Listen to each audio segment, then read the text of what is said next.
حضرت ابو ہریرہ رضی اللہ تعالیٰ عنہ سے روایت ہے، فرماتے ہیں کہ نبی کریم صلی اللہ علیہ وسلم نے ارشاد فرمایا کہ اللہ نے جس نبی کو بھی بھیجا ہے اس نے بکریاں چرائی ہیں۔ تو صحابہ کرام نے پوچھا، اللہ کے رسول کیا آپ نے بھی بکریاں چرائی ہیں؟ اللہ کے رسول نے ارشاد فرمایا کہ چند قیرات کے عوض میں نے مکے والوں کی بکریاں چرائی ہیں۔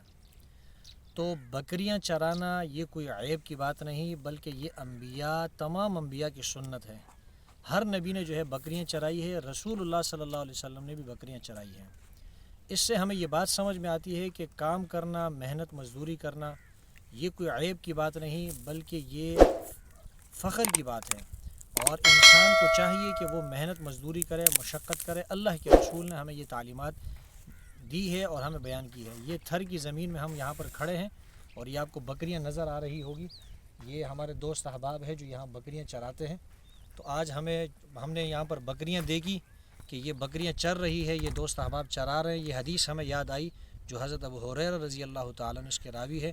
ہم نے سوچا کہ یہ حدیث آپ کے سامنے بھی بیان کرے تاکہ اللہ کے رسول کا یہ فرمان آپ تک پہنچ سکے اور دین کا ایک مسئلہ وہ آپ کے بھی علم میں آ جائے۔ اللہ تعالیٰ سے دعا ہے کہ ہمیں رسول اللہ صلی اللہ علیہ وسلم کی کامل اتباع نصیب فرمائے۔